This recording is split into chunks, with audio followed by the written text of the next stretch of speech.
प्रथम छंद। तीन भुवन में सार। तीन तीन भुवन अर्थात लोक, तीनों लोक, ऊर्ध्वलोक, मध्यलोक, अधोलोक। ऊपर, मध्य में और नीचे। ऊपर जहां देव निवास करते हैं, मध्यलोक में जहां हम निवास करते हैं, एवं अधोलोक जहां पर नारकी एवं देव निवास करते हैं। तो ऐसे तीनों लोकों में सार अर्थात श्रेष्ठ, सबसे अच्छी सारभूत क्या है? वीतराग विज्ञानता। वीतराग, जिनका राग वीत गया हो, जिनका राग अलग हो गया हो। कौन ऐसे?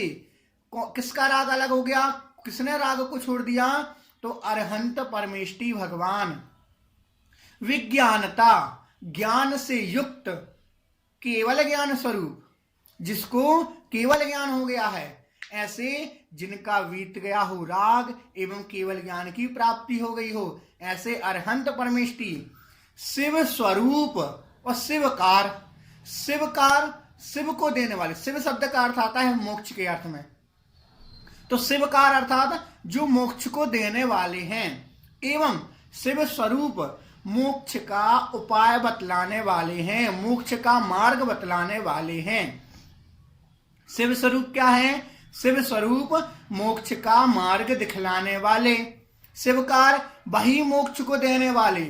तो ऐसे वीतरागी, केवल ज्ञानी एवं मोक्ष मार्ग का उपदेश देने वाले, इन प्रकार से वीतरागी, सर्वज्ञ और हितोपदेशी। वीतरागी, सर्वज्ञपना कहां से निकल रहा है? सर्वज्ञपना निकल रहा है विज्ञानता से, अर्थात वो सब कुछ जानने वाले हैं। तो ऐसे वीतरागी हो गए, सर्वज्ञ भी हो गए। हितोपदेशी, जो हित का उपदेश देते हैं। तो हितोपदेशी कैसे हुए? शिव स्वरूप, शिव का स्वरूप दिखाने वाले, हमें मोक्ष पहुंचाने वाले, मोक्ष का राह दिखाने वाले। तो वो हमारे हित चिंतक ही हुए, वो हमें हित करने वाले हुए हमारा। तो उन हित करने वाले, उन अरहंत परमेष्टि के लिए वीतरागी, सर्वज्ञ एवं हितोपदेशी तीर्थंकर भगवान के लिए नमहु, नमस्कार करता हूं। त्रियोग, तीनों योगों से। तीनों योग कौन से? मनोयोग, वचन योग और काय योग। मन से, वचन से एवं काय से, इन तीनों योगों से हे अरहंत परमेष्टि भगवान, मैं आपको नमहु, नमस्कार करता हूं। त्रियोग संहारी के, तीनों योगों को संहारी के।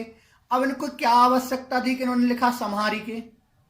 संहारी के मतलब क्या होता है? बहुत संभाल करके, अच्छे से।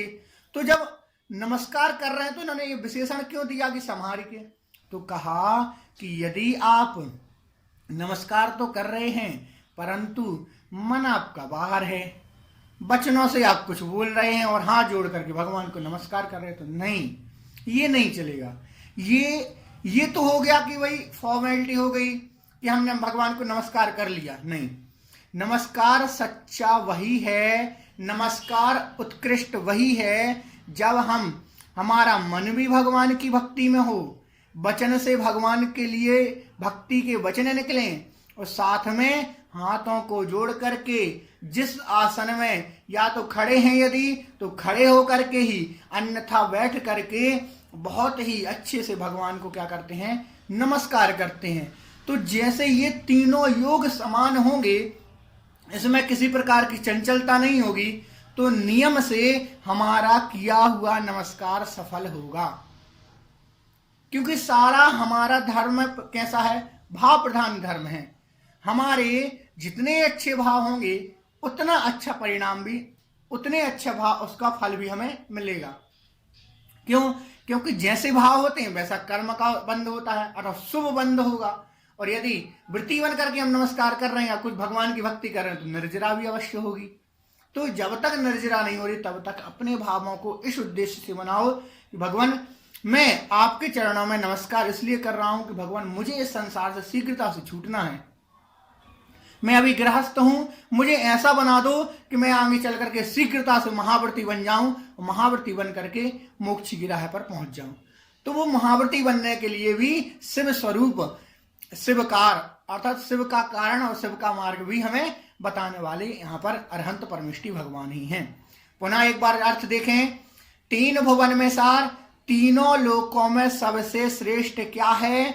वीतराग, विज्ञानता, शिव स्वरूप, शिवकार। तीन चीजें। वीतरागी, सर्वज्ञ, हितोपदेशी। वीतराग, जिनका राग द्वेष नहीं है किसी से, जिनको किसी से कोई मतलब नहीं। भगवान को देखा होगा आप लोगों ने, भगवान की मूर्ति होती है जो आधी आंखें बंद होती हैं, आधी खुली हुई होती हैं। देखा आपने? भगवान की आधी आंख कैसे होती हैं? बंद होती हैं, आधी खुली हुई होती हैं। क्यों होती हैं? इसीलिए होती हैं कि ना तो भगवान को राग है किसी से और ना ही किसी से द्वेष है। राग होता तो आंखों को खोल करके देखते, वो द्वेष होता तो आंखें बंद कर लेते। तो वो संदेश दे रहे हैं कि ना तो मुझे राग है ना ही मुझे द्वेष है। आधे आधे को वो कर रहे हैं, अर्थात आधे समय खोल करके रखे हैं, आधे समय बंद किए हुए रखे हैं। तो क्या कहा? तीन भुवन में सबसे श्रेष्ठ वस्तु क्या है? तीनों लोकों में सबसे श्रेष्ठ वस्तु वीतराग, विज्ञानता, अर्थात जिसको राग द्वेष नहीं है। राग द्वेष नहीं है इसलिए वो इतने पवित्र हैं, इतने महान बने। यदि राग द्वेष होता तो कहां से महान बनते? क्योंकि सारा का सारा मुख्य कारण क्या है? आश्रव का। आश्रव का संपूर्ण कारण राग द्वेष ही है। तो जो राग द्वेष से मुक्त हो गए हैं, राग द्वेष छूट गया है, तो वो भगवान बन गए। अब आप लोगों का भी जैसे जैसे राग द्वेष छूटता जाएगा, कम होता जाएगा, आप भी भगवान बन जाओगे। तो वीतरागता, उसके बाद विज्ञानता। विज्ञानता क्या है? विज्ञानता है सर्वज्ञपना, केवल ज्ञानी, जिनको केवल ज्ञान हुआ है। तो ऐसे विज्ञानता है केवल ज्ञान स्वरूप परमात्मा।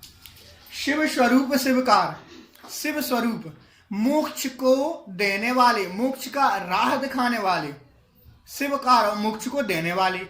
ऐसे परमात्मा के लिए हम सभी तीनों योगों से, मन से, वचन से एवं काय से नमस्कार करते हैं। ठीक आया सभी के लिए समझ में? बहुत अच्छे से। किसी प्रकार की जिज्ञासा हो तो आप सभी अपना हैंड रेस करें, आपकी जिज्ञासा का समाधान करेंगे। ग्रंथ का उद्देश्य, अभी तो हुआ मंगलाचरण, अब इसके बाद क्या है? ग्रंथ का उद्देश्य। तो आइए उच्चारण करते हैं। जित्रिभुवन में जीव अनंत, सुख चाहे दुख ते भयवंत, ताते दुख हारी सुखकार, कहे सीख गुरु करुणाधार।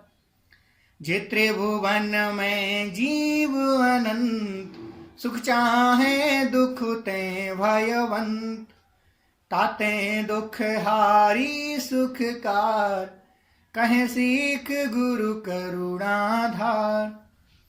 बोलिए सभी साथ में एक बार। जित्रिभुवन में जीव अनंत, सुख चाहे दुख ते भयवंत, ताते दुख हारी सुखकार, कहे सीख गुरु करुणाधार। चलिए आइए अर्थ देखते हैं। जे त्रिभुवन में जीव अनंत, तीन भुवन, तीनों लोकों में। अभी मैंने तीनों लोक बतलाए थे, कौन कौन से? ऊर्ध्वलोक, मध्यलोक और अधोलोक। इन तीनों लोकों में जीव अनंत। कितने जीव हैं? अनंत हैं। अनंत क्या होता है? जिसका अंत ना हो। ऐसे अनंत जीव हैं जिसकी संख्या नहीं है मालूम। ऐसे अनंत जीव सुख चाहें, दुख ते भयवंत।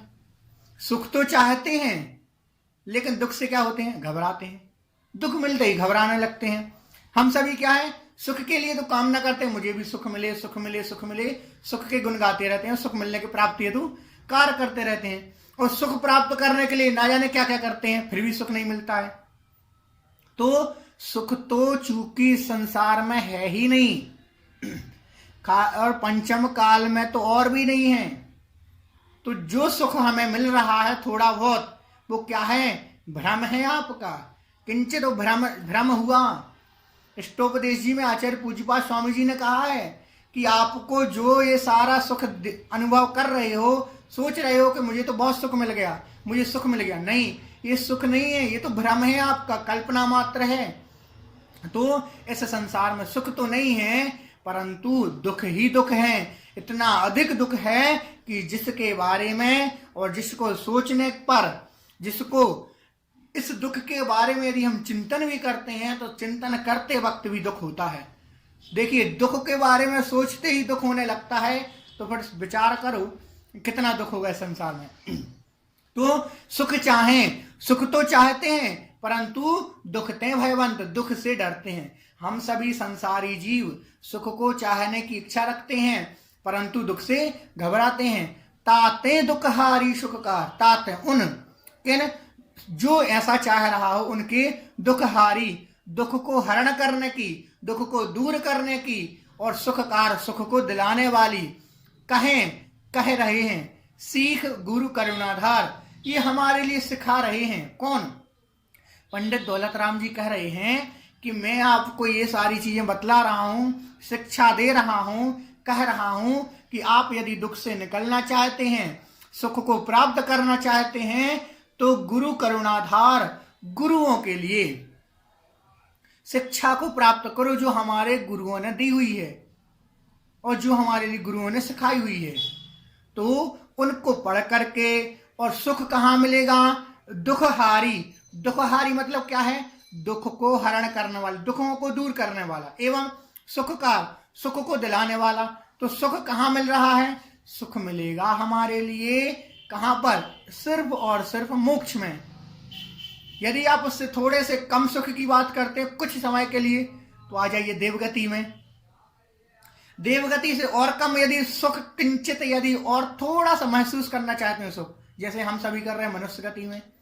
अब इसके बाद बची हुई दोनों पर्यायों में सुख है ही नहीं, न त्रेंचों में न नारकियों में। मनुष्य में हम सुख नहीं है, सुख है नहीं, लेकिन थोड़ा किंचित यदि मिल जाता तो उसमें ही हम मग्न हो जाते हैं, खुशी मनाते हैं। और उससे अधिक थोड़ा सा कुछ समय के लिए देवों में मिल जाता है। लेकिन हमें तो वह अनंत सुख चाहिए, अक्षय सुख चाहिए जो कभी नाश ना हो। तो वो अक्षय सुख हमारे लिए कहाँ मिलेगा? वह अक्षय सुख मिलेगा हमारे लिए सिर्फ और सिर्फ कौन सी गति में? देव गति में, सॉरी मोक्ष में, सिद्ध अवस्था में। तो वहां पर उस मोक्ष की प्राप्ति हेतु तो हम क्या कर रहे हैं? प्रयत्न करेंगे और वहां पर ये सारी चीजों को हम सीखेंगे कि किस प्रकार से वहां का सुख हमें मिलेगा, किस प्रकार से हम वहां पर जा सकते हैं, किस प्रकार से दुख हमारा दूर हो सकता है। ऐसी सारी विभिन्न प्रकार की सारी चीजों का वर्णन है हमारे लिए यहाँ पर क्रम से पंडित दौलत राम जी रखेंगे। आइए एक बार पुनः देखें छंद का अर्थ। जे त्रिभुवन में जीव अनंत, इस त्रिभुवन में अनंत जीव हैं।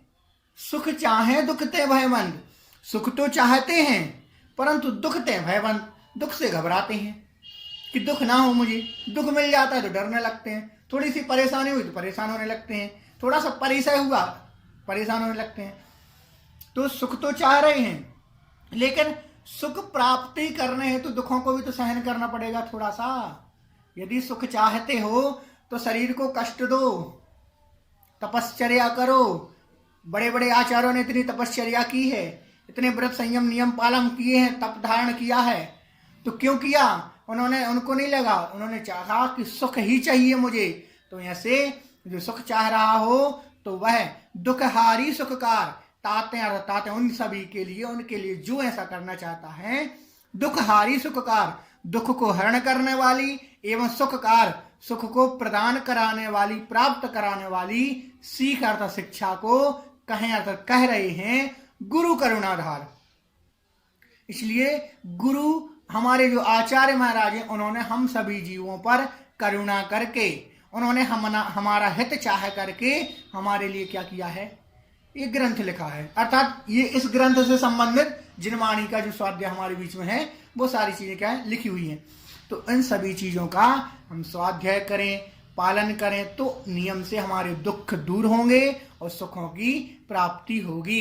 तो ऐसे हमारे जो करुणाधारी गुरु महाराज हैं, हमारे आचार्य हैं, जिन्होंने हम पर कृपा की है, हमें जिनवाणी का रसपान कराया है, स्वाध्याय की बातें हम तक भेजी हैं, एवं साथ ही चारित्र पालन कराने हेतु चारित्र पालन कराने हेतु हमारे लिए सारे ग्रंथ की चीजें बतलाई हुई हैं। तो इस प्रकार से ये 2 छंदों का हमारा स्वाध्याय हुआ। आज हम 2 ही पढ़ेंगे, उसके बाद में कल से थोड़ा सा समय हमारा निश्चित हो जाएगा। समय के साथ साथ जैसा भी हमारा समय रहेगा उस हिसाब से। देखिए, इस ग्रंथ में अभी एग्जाम भी हो गए, सबके एग्जाम हो गए ना, जिन जिन्होंने दिया था। उसके बाद अब हमें किसी प्रकार की जल्दबाजी नहीं है, हम बड़े आराम से पढ़ेंगे, बिल्कुल खुल करके पूरा विषय, जो जो नया विषय मिलता जाएगा उसको पढ़ते जाएंगे। क्योंकि अभी तो क्या था, एग्जाम की दृष्टि से पढ़ रहे थे तो जल्दी जल्दी भागने वाला काम था, एक दिन में 2 पढ़ा दिए, 3 पढ़ा दिए। नहीं, हम बहुत आराम से पढ़ेंगे और अच्छे से समझ करके पढ़ेंगे। जो नया विषय आएगा आपके अंदर भी जिज्ञासा होगी, समाधान पूर्ण करेंगे और साथ ही बहुत आराम से पढ़ेंगे। तो किसी की कोई जिज्ञासा है क्या दूसरे छंद से संबंधित? नीचे वाली लाइन का एक बार अर्थ दोबारा बता दो। जी अवश्य, देखें एक बार अर्थ, कि पुनः पूरे छंद का अर्थ देख लें। जे त्रिभुवन में जीव अनंत, इस त्रिभुवन में कितने जीव हैं? अनंत अनंत जीव भरे हुए हैं, बिल्कुल जिनकी गिनती ही नहीं है, ना कभी खत्म होंगे, ना हुए थे, ना होंगे, ना हो सकते हैं। तो ऐसे अनंत अनंत जीव भरे हुए हैं। सुख तो चाहते हैं, सभी जीव सुख चाहता है।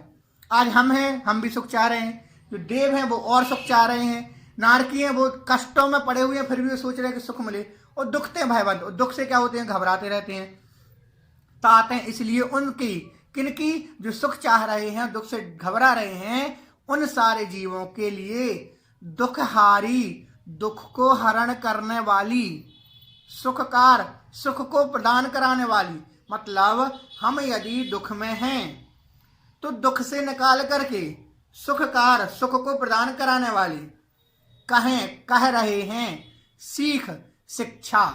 कौन सी शिक्षा कह रहे हैं? ऐसी शिक्षा कह रहे हैं जिनसे दुख तो दूर होता है एवं सुख मिलता है। कैसे मिलेगा? पढ़ने से क्या सुख मिला? तो कहा, आप जैसे जैसे स्वाध्याय करेंगे वैसे वैसे आपके अंदर से मोह कम हुआ, आपकी परेशानियां कम हुई, राग द्वेष करना कम हुआ। तो जैसे जैसे ये सारी चीजें कम होती जाएंगी वैसे वैसे आपको सुख भी होता जाएगा। क्योंकि सारे दुख का कारण क्या है? मोह। पहला कारण क्या है? मोह। दूसरा कारण राग द्वेष। आपने राग द्वेष किया, अब राग द्वेष करते वक्त परिणाम खराब हो गए, दुख हुआ।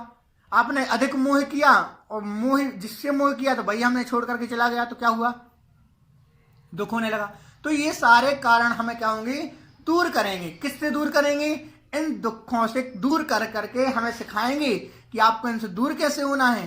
ऐसे सिखाएंगे कि हमारे लिए क्या करना चाहिए। तो दुखहारी सुखकार, दुख को दूर करेंगे, सुख को प्रदान कराएंगे। तो सुख को प्रदान कैसे कराएंगे? पढ़ करके हम चारित्र धारण करेंगे और परिणाम अच्छे रखेंगे तो मन में विकल्प नहीं आएगा, दिमाग में टेंशन नहीं बनेगी, तो अपने आप ही सुख। और क्या है संसार में? दुख कहाँ है? यदि हम फ्री माइंड हैं या फिर हमें कोई परेशानी नहीं है तो कहाँ दुख होता है? नहीं होता है। यदि कोई परेशानी आ जाए, किसी ने कर अच्छा बुरा कर दिया हमारे साथ में, परेशानी आने लगती है। तो यही है। तो उन सभी जीवों के दुख को हरण करने वाली, सुख को प्रदान कराने वाली कहें सीख, शिक्षा को कह रहे हैं। कौन? गुरु करुणाधार। ऐसे दयामयी गुरु, अर्थात जो हमारे जीवों, हमारे ऊपर करुणा करना चाहते हैं, हमारा उपकार करना चाहते हैं, ऐसे गुरु महाराज इस शिक्षा को कह रहे हैं। और इस शिक्षा से हमारे दुख भी दूर होंगे। सामान्य से अर्थ समझें। इस 3 लोकों में बहुत अनंत जीव हैं। सुख चाहते हैं, दुख से घबराते हैं, और जो ऐसा सुख चाहते हैं, दुख से घबरा रहे थे, उन सभी जीवों के लिए दुख से निकालने का और सुख में प्रवृत्त कराने का मार्ग गुरु करुणाधारी गुरु महाराज हमारे लिए कह रहे हैं, शिक्षा कह रहे हैं। तो उसको हमारे लिए क्या करना चाहिए? ग्रहण करना चाहिए। अर्थात उसको क्या करना चाहिए? सुनना चाहिए। और साथ ही सुनने के साथ साथ अध्ययन भी करके हुए, स्वाध्याय करते हुए हमारे लिए बहुत अच्छे से ग्रंथ को पढ़ करके अपने विचारों में क्या परिणमन करना चाहिए, परिणाम को शुद्ध करना चाहिए। शुद्ध करते हुए परिणामों को शुद्ध करें, साथ में चारित्र को भी प्रबल बनाएं।